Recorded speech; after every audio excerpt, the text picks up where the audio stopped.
February of 2012, staff at the United States Bagram Air Base in Afghanistan collected together some 1,600 damaged books from the library at the Parwan Detention Center, which was located on the airbase, and sent these books for incineration. It's unclear whether they knew exactly what was among those books, but some Afghan garbage collectors apparently discovered charred copies of the Quran and reported it to an Afghan National Army commander. Now, when word got out that the Quran had been burned, a mob of outraged Afghans wielding petrol bombs and stones besieged the base, sparking other protests across the country and in other countries too. After 5 days of these protests, 30 people lay dead and over 200 wounded. Now, to be fair, many Muslim commentators condemned the violent reaction, and it seems that some people had taken advantage of the situation to stir up further violence. However, this was not an isolated incident, and it's not difficult to find other similar incidents where protests have been sparked by the alleged desecration of the Quran, or where people have been charged with blasphemy in Muslim-ruled countries for disrespecting or damaging a copy of the Quran. So what explains these incidents? In order to understand them, we need to understand something of the traditional Islamic view of the Quran, the significant role that the Quran plays in the Islamic religion, and some of the key differences between the Islamic view of the Quran and the Christian view of the Bible. Let me begin by laying out some basic facts about the Quran, which would be agreed upon by both Muslims and non-Muslims. So these are not controversial points. The word Quran literally means recitation in Arabic. You'll remember from the previous lecture the story of how the angel Gabriel appeared to Muhammad and commanded him to recite. And he did, by the power of Allah, and those recitations eventually became the text of the Quran. The Quran was originally recited and later written down in Arabic. Arabic is a Semitic language that's closely related to Hebrew and Aramaic. Only around 15% of Muslims today have Arabic as a native tongue, although more can read and recite the Quran in Arabic. One of the most distinguishing features of the text of the Quran is its use of rhyme. And this feature points to the fact that the Quran was originally memorized and transmitted orally. The Quran has been translated into English many times, but some translations are better than others, rather like Bible translations. There are some translations that are just better than others. One of the most influential English translations of the Quran was published in 1930, the work of Muhammad Marmaduke Pickthall, the son of an Anglican minister who converted to Islam. Not many of those. Another influential translation is the one by Abdullah Yusuf Ali, and this came out in 1934. Ali was an Indian Muslim who aimed to capture something of the poetic qualities of the Quran.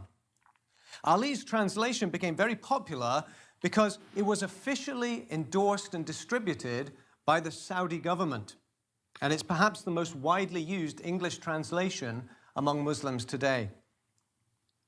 The Quran is divided into 114 chapters of varying length, known as surahs.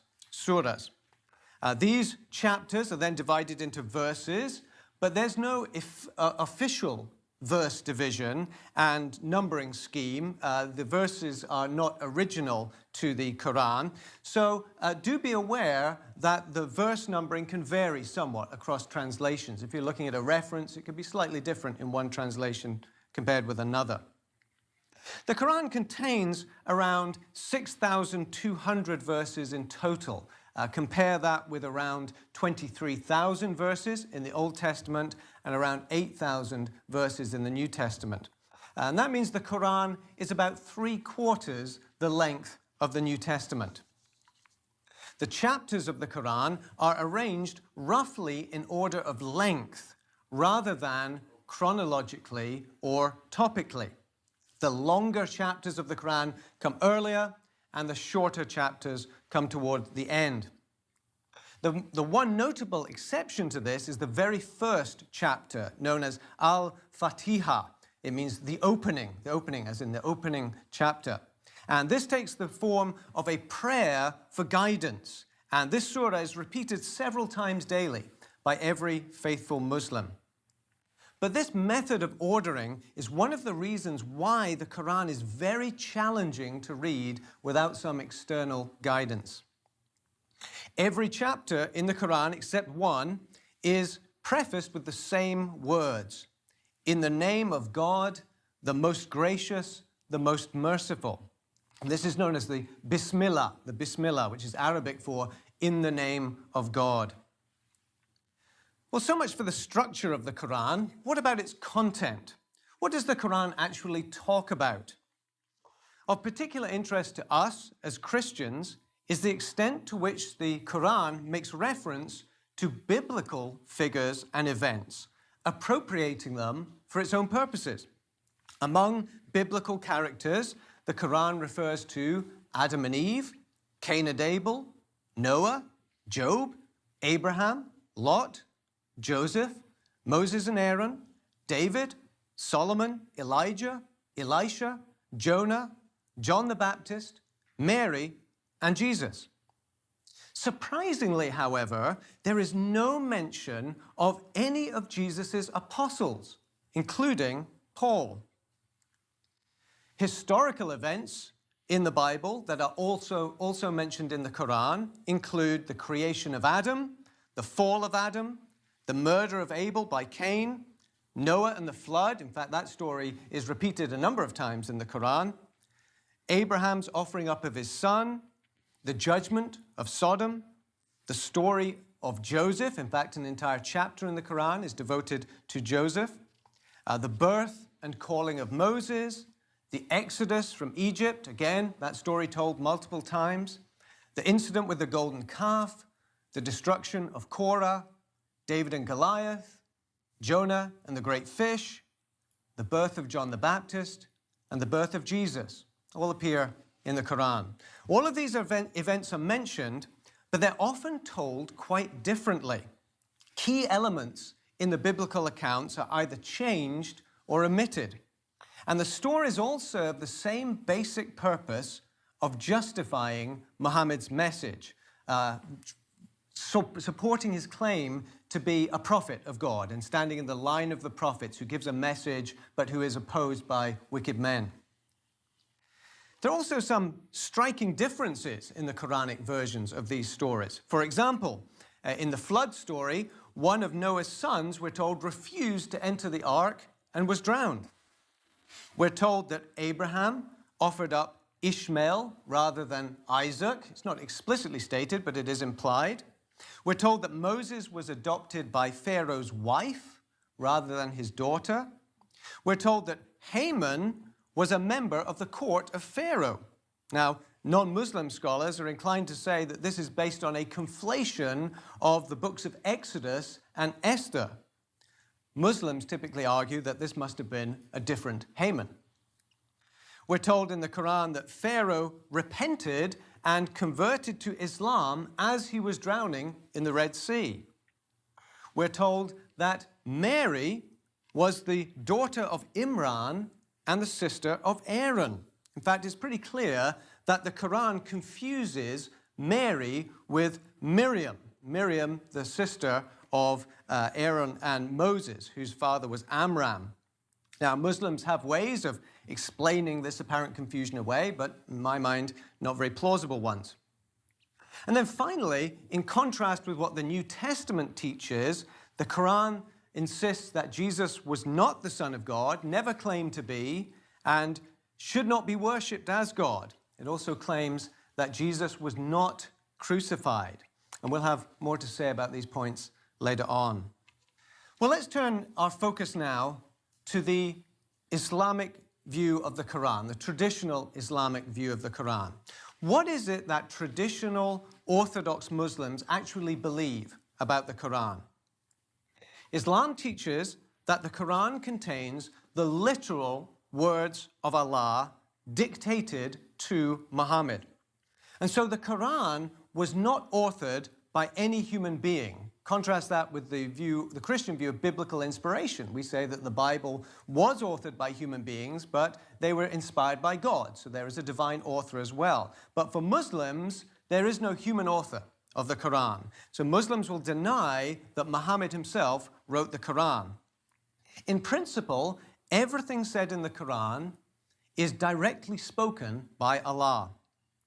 The phrase that's used repeatedly in the Quran is that a revelation was sent down, just as the earlier scriptures, the Torah and the Gospel, were sent down by Allah. It's a common belief among Muslims that the Quran was divinely revealed from a heavenly original, which has eternally existed with Allah. There's a verse in the Quran, in Surah 85, that says, "This is truly a glorious Quran written on a preserved tablet." And Muslims understand this to refer to a heavenly tablet that exists with Allah. Now, for Muslims, strictly speaking, the Quran cannot be translated. Now, this is another point of difference between the Quran and the Bible. We believe that the Bible can and should be translated into other languages, and it is still the Word of God when it is translated. But for Muslims, the Quran should be read and recited, ideally, only in the original Arabic. In fact, even to speak of the original Arabic would sound odd to a Muslim. Christians may speak about the original Hebrew or the original Greek, but for the Muslim, the language of the Quran is simply Arabic. If it's not Arabic, it's not the Quran. And so translations from the Arabic are merely transliterations or interpretations of the Quran. They convey something of its meaning, but they aren't really the Quran. Now, on the traditional Islamic view, since the Quran is the word of Allah, it is literally divine. It has divine attributes. It is considered to be uncreated and co-eternal with Allah. We can begin to see here now why the Quran enjoys such an exalted status for Muslims. Many people assume that Muhammad is to Muslims what Jesus is to Christians. But in reality, the counterpart to Jesus in Islam isn't Muhammad. It's the Quran.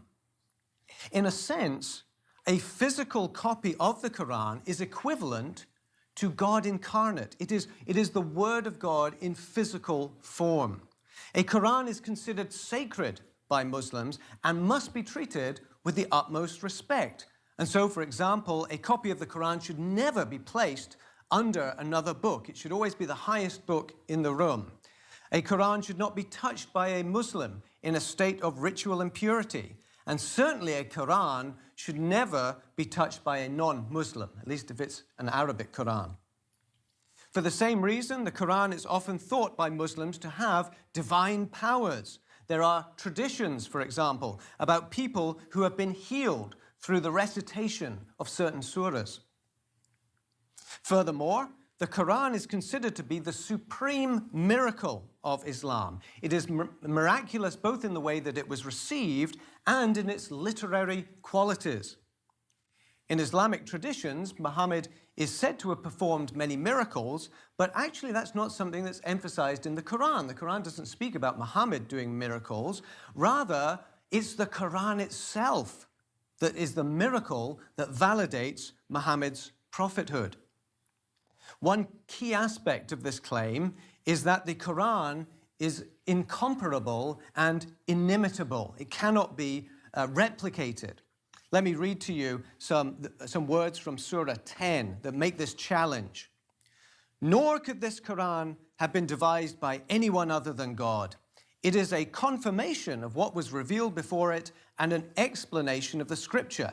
Let there be no doubt about it. It is from the Lord of the worlds. Or do they say, he has devised it, that is, Muhammad, he made it up?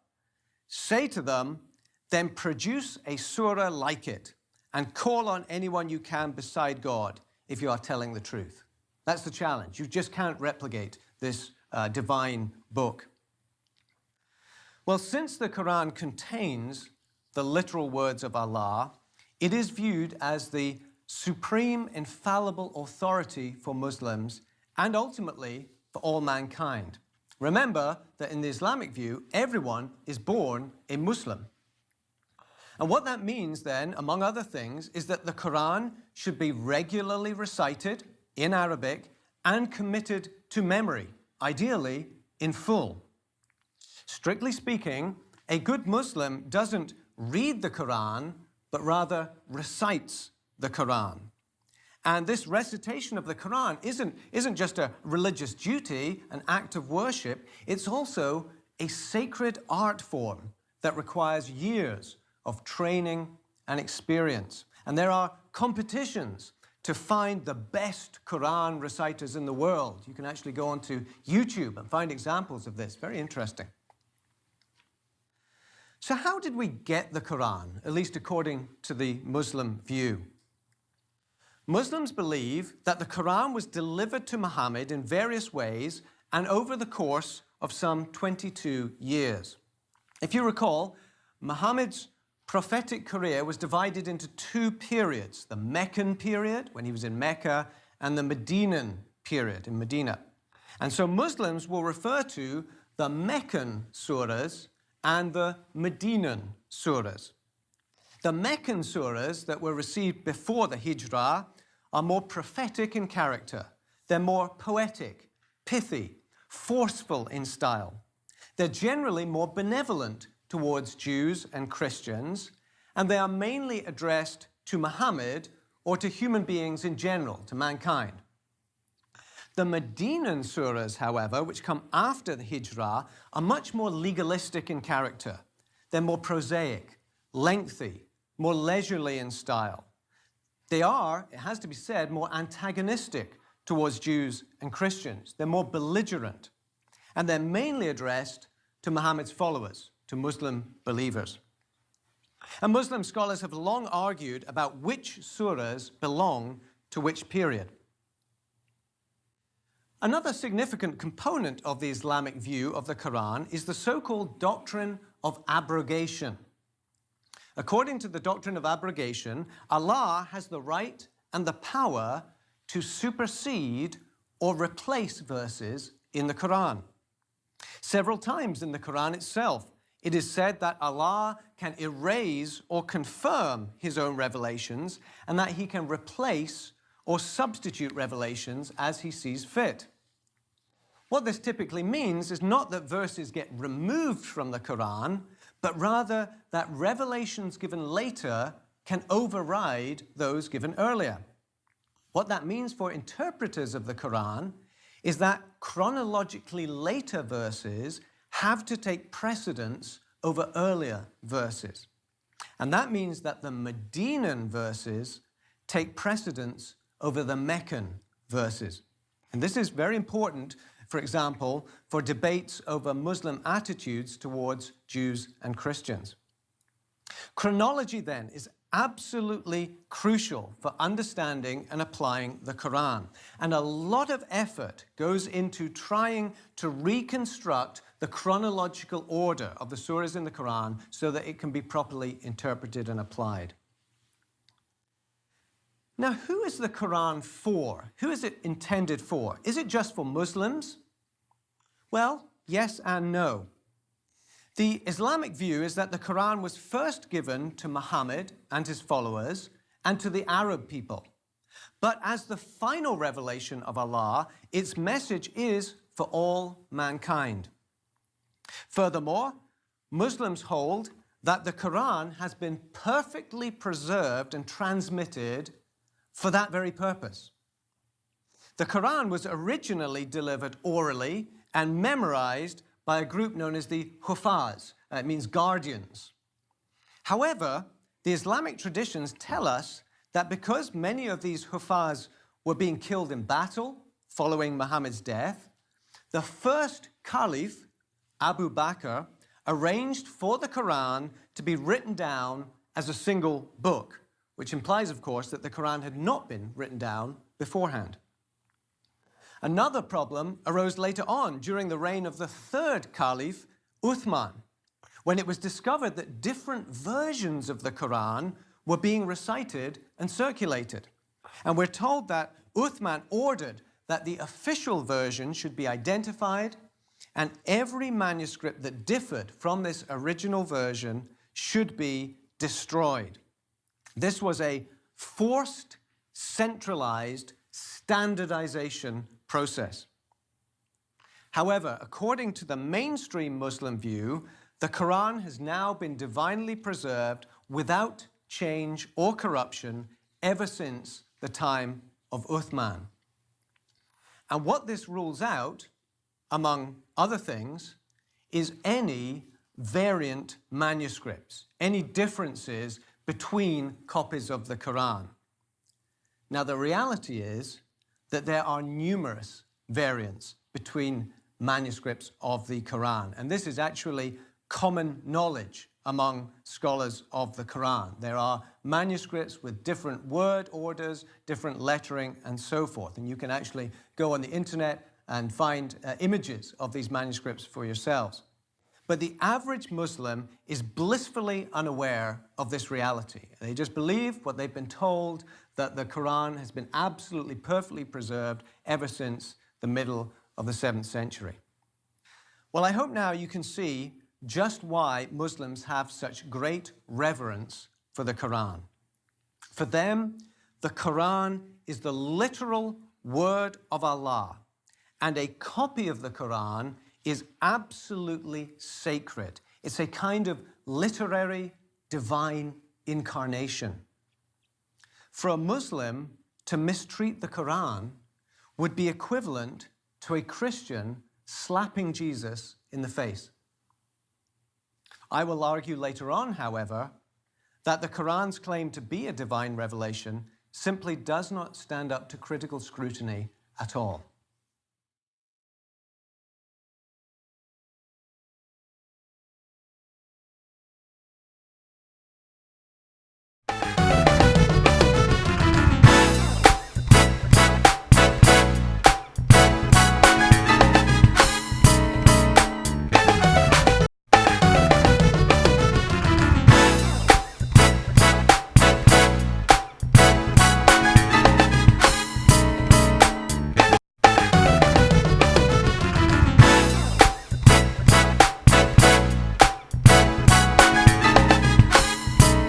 I believe in nature. I believe in the spirit. I believe in trust. Beauty. I believe in my mom. Strawberry ice cream. Fortune cookies. Chocolate. I believe in The Tooth Fairy. being honest with yourself. I believe in Santa Claus. Aliens, of course. I believe what I want to believe. I believe in myself. I believe in myself.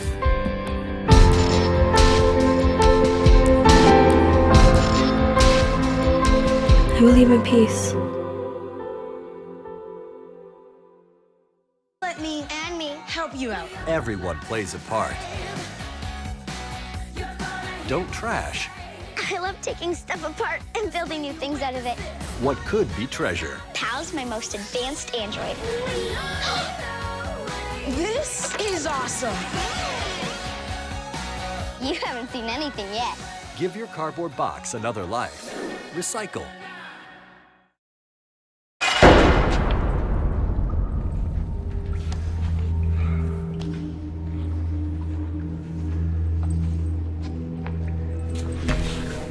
Anybody out there?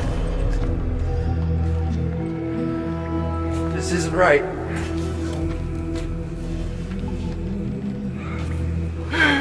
Why don't you just tell me what I did, please?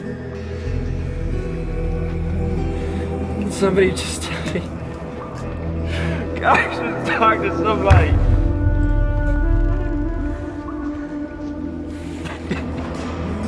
Let me go.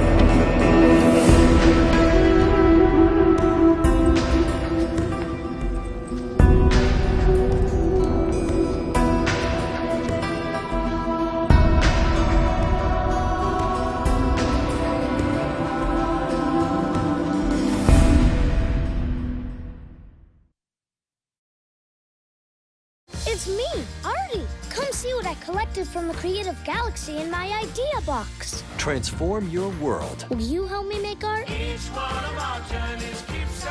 before you throw it away. Hey, I have an idea. Think outside the box. Go be amazing!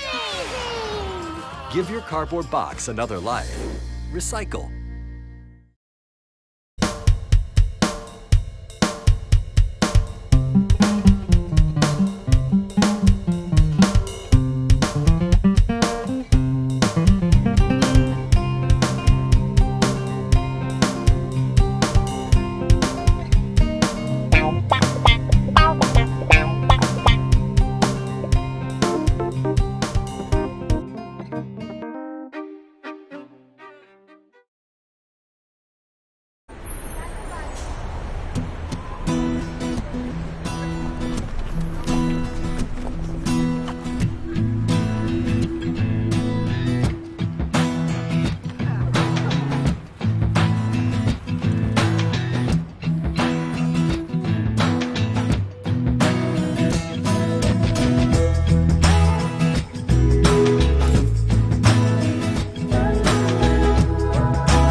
Morning, Gary.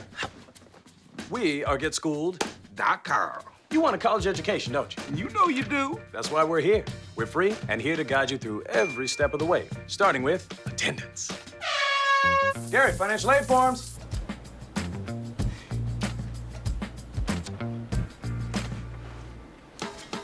Picking a college, man. You and us. We go together like tacos and Tuesday. And I love tacos. Go to GetSchooled.com.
Only on public access.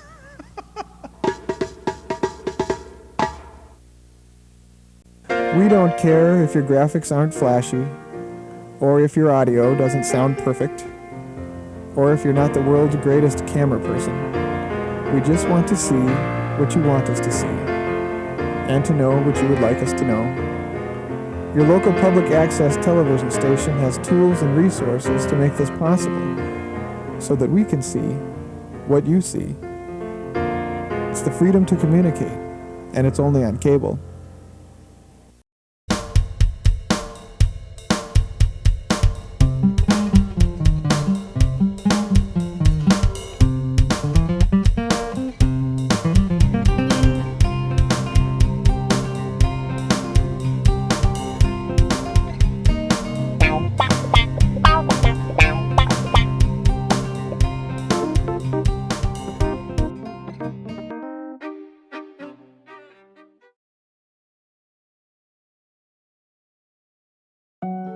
told me a bottle couldn't dream.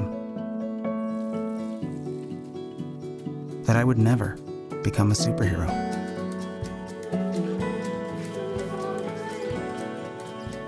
But I learned how to fly. Just to come back in a new disguise. And be the hero that I've always wanted to be.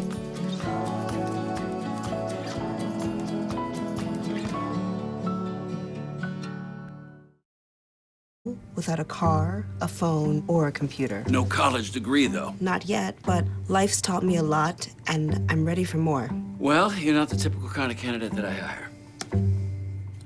But you are exactly what I'm looking for. Your company could be missing out on the candidates it needs most. Learn how to find a great pool of untapped talent at gradsoflife.org. But they're wrong. Today, I'm just an aluminum can, but one day, I could be a stadium.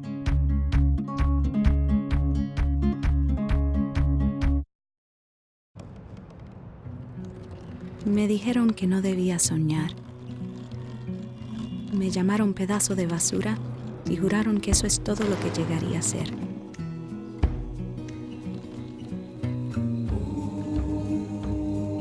Dijeron que una botella no podría ver el océano.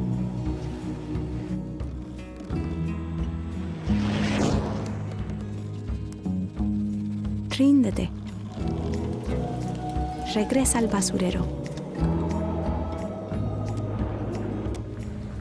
Pero no les hice caso. Me abrí paso. Y ahora estoy aquí. Soy lo que siempre quise ser.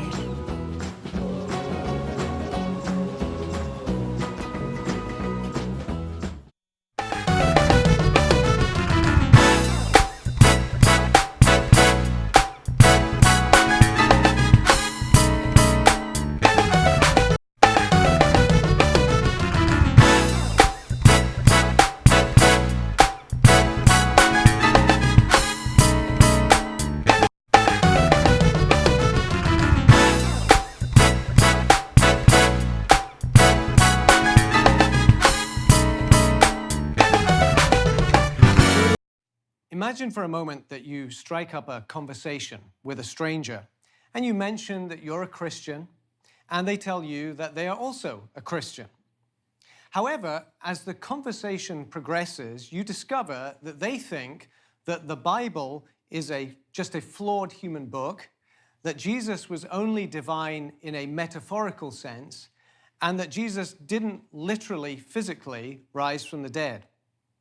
Well, you might well ask yourself whether this person really is a Christian. But that raises an important question. Who gets to define what a Christian really is? Who gets to define Christianity? It raises the crucial question of authority. And that is a question for every religious faith. Who gets to define it? Who gets to say what you should believe and how you should live? For the Christian, of course, the simple answer is Christianity is defined by Christ. Jesus is the ultimate authority who defines what a Christian is and should be. But how do we know what Jesus said?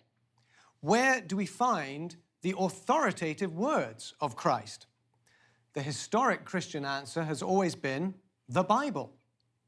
And the Reformation brought the issue into clear focus by affirming that our only final and infallible authority in matters of Christian faith and practice is the Bible. We would acknowledge, however, that there are also secondary authorities that serve to define our faith, such as the great Christian creeds and confessions, the Apostles' Creed, the Nicene Creed, and so forth. Well, the topic that I want us to explore in this lecture is how a Muslim would answer the same sort of questions. Who gets to define what Islam really is? What are the defining authorities for the Islamic faith? Obviously, the Quran, considered to be the literal word of Allah, is one of those defining authorities. Indeed, it's the most central and important one. However, there are two other important authorities that have been historically recognized by Muslims. And they are the Sunnah and the Hadith. And I'm going to define and explain what those are, and that will eventually lead us into a brief overview of Islamic law, or Sharia. So let's begin by talking about Sunnah. The term Sunnah refers to Muhammad's life as a normative example or model for Muslims. The Sunnah isn't a book, but rather it's a pattern of life, a pattern of conduct. The word Sunnah literally means a well-trodden path. Think perhaps of a field of tall grass where someone has walked back and forth many times, leaving a flattened path that others can follow. That person, for Muslims, is Muhammad. Muhammad has often been described by Muslims as the living Quran. Just think about that. Muhammad is the living Quran. And so Muslims have often sought to imitate Muhammad down to the finest details of everyday life. How he ate, how he slept, how he dressed, how he groomed himself, and so on. You may remember that craze a number of years ago, WWJD, what would Jesus do? Well, the Muslim version would be WDMD, what did Muhammad do? That's the model. That's the example to be followed. The basis for this idea of Sunnah is found in the Quran itself. Let me just give you one verse, Surah 33:21. It says, the messenger of God, that's Muhammad, the messenger of God is an excellent model for those of you who put your hope in God and the last day and remember him often. So how does a Muslim come to know the Sunnah? Well, the original source was Muhammad himself, of course. Those who knew him and lived with him could observe his life. They could hear his thoughts. But that is no use for Muslims who live centuries after his death. And so now, the main sources for the Sunnah are three. The Quran, of course. Secondly, the Sirat. Sirat refers to the traditional biographies that Muslims wrote. Early Muslims wrote accounts of the life of Muhammad, the Sirat. And then thirdly, the Hadith. The Hadith, a body of authentic traditions about Muhammad. In theory, the idea of Sunnah is simple and straightforward. But in practice, as you can imagine, there are some real challenges in application. I'll mention just one particular challenge, the challenge of contextualization. How do you deal with the problem of the historical and cultural distance between Muhammad's day and the present day? Take, for example, the fact that Muhammad had a beard. Is that normative for Muslim men? Or was it just something that men of that day happened to do? To what extent is that Sunnah? Well, these kind of challenges indicate that discerning and applying the Sunnah requires a significant element of human reasoning and interpretation. And so there can be very different views about exactly what Sunnah involves. So the Sunnah is a second authority in addition to the Quran. But how do you get to the Sunnah? How do you know what Muhammad said and did so that you can follow his example? The Quran gives some information, but not very much. So the next best source is the Hadith. The Hadith. The word Hadith literally means a report. And the term Hadith can refer either to an individual tradition about Muhammad's life and teachings, or it can refer more generally to a body of traditions, what we might call Islamic tradition in general. You can speak about the Hadith in general, tradition. Now, an individual Hadith, an individual report, has two components to it, known as the Isnad and the Matan. The Isnad is a record of the chain of transmission from Muhammad or one of his companions all the way up to the time where the hadith was written down.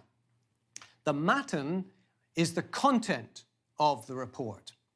Now think of this, maybe an analogy would be an email, okay? So you get an email, the email has a header and a body to it. The header tells you where it came from and how it got to you, and the body is the actual content of the email. And those are like the two parts of the report, how it got to the collection of traditions and what the actual tradition was. Let me give you an example of a hadith. And this comes from one of the most respected collections. And actually, it's a tradition about Jesus, which makes it interesting. It begins by telling us that it was narrated by Abu Huraira. And actually, this is just the end of the chain, the last in the Isnad chain. But it tells us that Abu Huraira reported that the Prophet said this: when any human being is born, Satan touches him at both sides of the body with his 2 fingers, except Jesus, the son of Mary, whom Satan tried to touch but failed, for he touched the placenta cover instead. There's a hadith. Now, some are very short, like that one. Others are longer. They can be a page or 2. But they all purport to report something about Muhammad or about his close companions who knew him. Now, one problem with the hadith is that many of them are known to be forged. Centuries after Muhammad's death, people were making up stories about him to try to justify their political agendas, their leadership authority, their practices, and so on. And so an entire science of hadith developed, which examined all the isnads of all these traditions to try to determine which were authentic, which really went back to Muhammad. Now, by modern historical standards, the methods of determining these authentic traditions are quite questionable.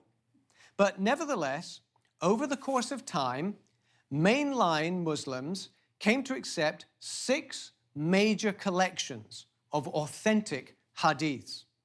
All 6 of these hadith collections date to the late 9th century. So that's at least 200 years after the death of Muhammad.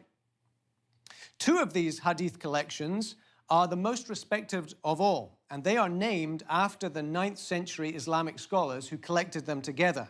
They're known as Sahih al-Bukhari and Sahih Muslim. Sahih means authentic hadith. And there are some stories that appear in both of these collections, and they are considered by conservative Sunni Muslims as beyond reproach. This is pure gold, information about Muhammad. Now, how important is the hadith for Muslims? The answer is that in practice, the hadith is as important and nearly as authoritative for Muslims as the Quran. It is as important and nearly as authoritative as the Quran. One Islamic scholar, Alfred Guillaume, puts it this way: the hadith literature is the basis of that developed system of law, theology, and custom which is Islam. Not the Quran, but the hadith literature. Now, why is it so important? Why is the hadith so important?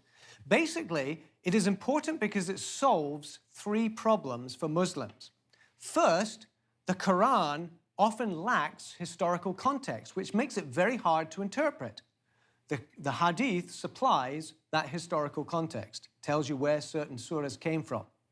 Second, the Quran gives relatively little information about Muhammad's own life and teachings. It's not a good source for Sunnah. The hadith, however, provides that information. And then the third problem is that the Quran doesn't give detailed instructions on moral and legal issues. It doesn't give all the information needed for Sharia, Islamic law. So the hadith provides that moral and legal instruction. Now, before we leave the hadith, I should say a few things about how Jesus is depicted in the hadith, because that obviously influences Muslim views of Jesus and Christians. Here are some of the significant things that are said about Jesus in the hadith, in the traditions. Jesus is often described as Allah's slave, or the pious slave, which of course is an implicit denial of his divinity. We're told that Jesus, unlike every other human, was not touched by Satan when he was born. I just read that one to you. That's repeated in a number of places. Jesus appears as one of the prophets in the account of Muhammad's miraculous night journey when he ascended into heaven.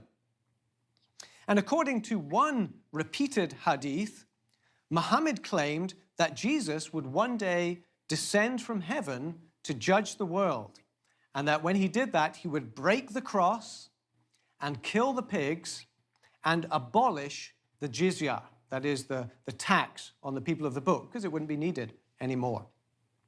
And in the same way, the hadith informs us that Jesus will one day witness against Christians on the last day. Unsurprisingly then, throughout the hadith, we find Jesus agreeing with Muhammad and repudiating Christian claims. And so the depiction of Jesus in the hadith is really just an extension and an elaboration of the depiction of Jesus found in the Quran, that he was merely a human prophet who preached the same message as Muhammad and who points us to Muhammad. Well, let's turn lastly to the topic of Sharia. Sharia. The notion of law is foundational and central to the religion of Islam. Here's what one scholar, Joseph Schacht, says. Islamic law is the epitome of Islamic thought, the most typical manifestation of the Islamic way of life, the core and kernel of Islam itself. That's what Islamic law is. Islamic law is generally considered to be even more important than Islamic theology. Kenneth Cragg offers a good summary on this point. He writes this: Islam understands law as religion, religion as law. Law, rather than theology, has the prior emphasis in Islam. Broadly, it is obedience to the will of God rather than fellowship in the knowledge of God's nature, which is paramount. Revelation is for direction of life rather than disclosure of mystery. Islam is essentially submission rather than communion. End quote. Well, as I said in a previous lecture, Islam is primarily a religion of orthopraxy rather than orthodoxy. It is more concerned with right practice than right doctrine. And that right practice is defined by Sharia. Sharia. Sharia literally means way or path, and it captures the idea of a complete code of life that has been divinely revealed. The very idea of Islam, submission, implies Sharia, law. How do you submit? What is the law? In principle, Sharia is meant to encompass every aspect of life, every sphere of human existence, from personal morality to family life, to society, to government. For Muslims, Sharia isn't merely the right way to live. It isn't just a moral code. It is the way of health, prosperity, and eternal reward. Furthermore, Sharia is concerned not merely with external actions, but also with internal motivations. It's not enough just to do the right actions. Sharia requires you to do the right actions for the right reasons, with sincerity, with integrity. And so we should avoid thinking of Islamic law as a very crude legalism that's concerned only with externals. It is concerned with internals as well. Now, Sharia involves not only a moral code, but of course also a penal code as well. It defines criminal actions and it specifies the civil penalties for those crimes. For example, the penalty for adultery is flogging. That comes directly from the Quran itself. But here's what many non-Muslims don't appreciate. Sharia isn't exhaustively codified anywhere. Sharia is an ideal that needs to be determined from various sources and then followed. There isn't an official document where you can just look up what Sharia requires on any issue. You can't go to an Islamic library and pull a copy of Sharia off the shelf. Rather, qualified Islamic legal scholars are entrusted with the task of figuring out what Sharia is. That is, what Allah requires or forbids in any particular area of life. And this process of determining what Sharia requires is called fiqh. Fiqh is the word for Islamic jurisprudence, the science of law. And there are Islamic scholars that specialize in fiqh. And one of the main tasks of fiqh is to take human activities and categorize them, whether they are good or whether they are bad. And there are two important terms that are used in connection with this categorization, and you've probably heard them before: halal and haram. Halal is that which is permissible, acceptable. Haram is that which is prohibited by Allah. And so, for example, eating chicken is halal, whereas eating pork is haram. Now, what are the sources used in fiqh? Where is Sharia derived from? There are four main sources, and I will give them in order of precedence. The first source is, of course, the Quran. No surprise there. The second source would be the Sunnah, the example of Muhammad, and this comes mainly via the Hadith literature. The third source would be the consensus of the Muslim community. The term here is ijma. It means that when the Muslim community settles on a matter, then that has a kind of authority in itself. And then the fourth source is a special kind of reasoning known as qiyas. It means reasoning by analogy. So if you have one thing and you know the answer, and you have another thing that's like it, then you can derive the answer for that second thing by analogy. Let me give you a historical example of how fiqh has been applied to an issue that arose within the Islamic world. Back in the 16th century, there was a vigorous debate among Muslim scholars over the lawfulness of drinking coffee. Coffee was actually banned at times in some Muslim cities during this period. The legal debate largely turned on whether or not coffee had harmful effects, because the general reasoning is that haram practices are harmful. That's why Allah forbids them, because they're harmful to us. Part of the problem, of course, was that the Quran and the Hadith didn't explicitly address the issue because coffee was unknown in Muhammad's day. Now, some scholars argued that Allah, being omniscient, must have foreseen the introduction of coffee, and he would have prohibited it in the Quran if it were indeed harmful. But Allah didn't prohibit it in the Quran, so it must be okay. It can't be harmful. Other scholars argued that if wine is prohibited, which it is prohibited in the Quran, then by analogy, qiyas, coffee should also be prohibited because both are intoxicants. Wine and coffee are the same in that respect, and so coffee should be haram as well. So you can see how different kinds of legal reasoning lead to different kinds of conclusions. Now today, there are four major schools of Islamic law across the Muslim world. All four schools were founded in the 8th and 9th centuries and are named after the legal scholars who founded the schools. These schools continue up to the present day, and each one is dominant in a different part of the world, of the Muslim world. For example, the Hanbali school is predominant in Saudi Arabia. It's a very conservative school of law. These four schools are largely in agreement over the central issues of Islamic law, and they all take the Quran and the Sunnah as authoritative sources. But they vary in the weight that they give to consensus and to analogical reasoning, which of course leads to different positions on specific issues of everyday life. Well, it goes without saying that Sharia is viewed with great suspicion and concern by non-Muslims around the world, who see it as harsh and oppressive, particularly toward women and non-Muslims. For example, all four schools of Islamic law are in agreement that the crime of apostasy, of renouncing Islam, is punishable by death. All four schools agree on that.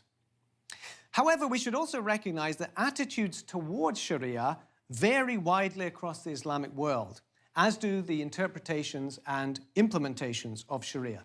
In fact, there are no Muslim countries today that fully implement Sharia, although there are some that are headed in that direction.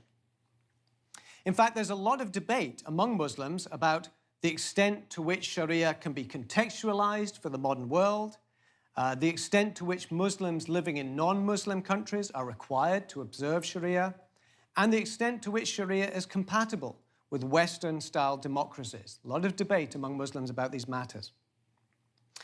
A 2015 survey by the Pew Research Center asked Muslims in different countries whether their national laws should strictly follow the teachings of the Quran. Pakistan, 78% said yes. Jordan, 54%.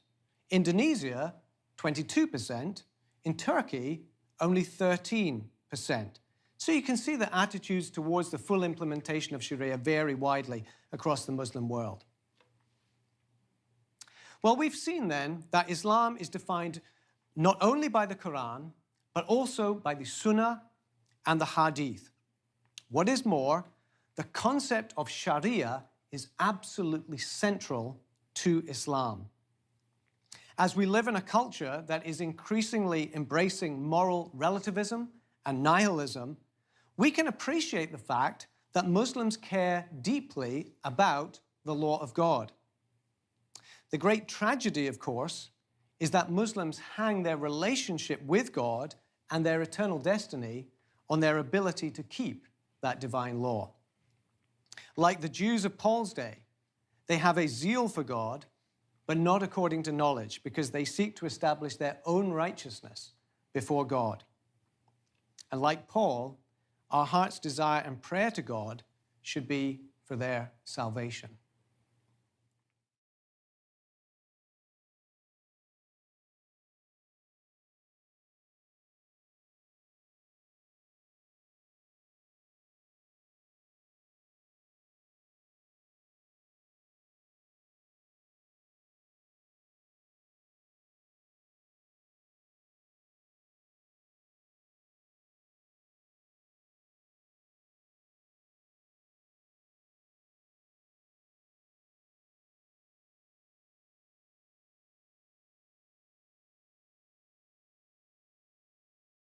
Let me help you out. Everyone plays a part. Don't trash I love taking stuff apart and building new things out of it. what could be treasure. Pal's my most advanced android. This is awesome. You haven't seen anything yet. Give your cardboard box another life. Recycle.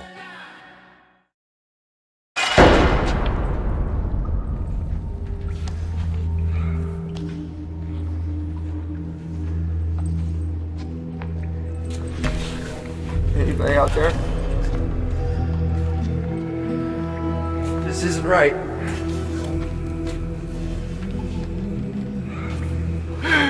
Somebody just tell me what I did, please.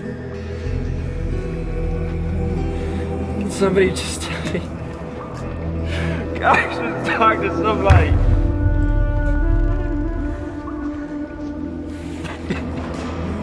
Let me go.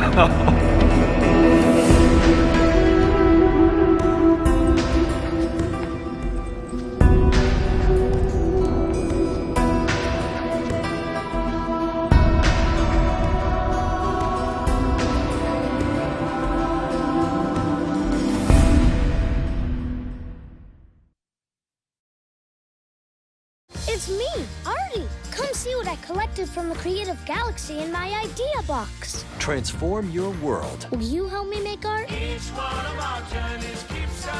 Before you throw it away, Hey, I have an idea.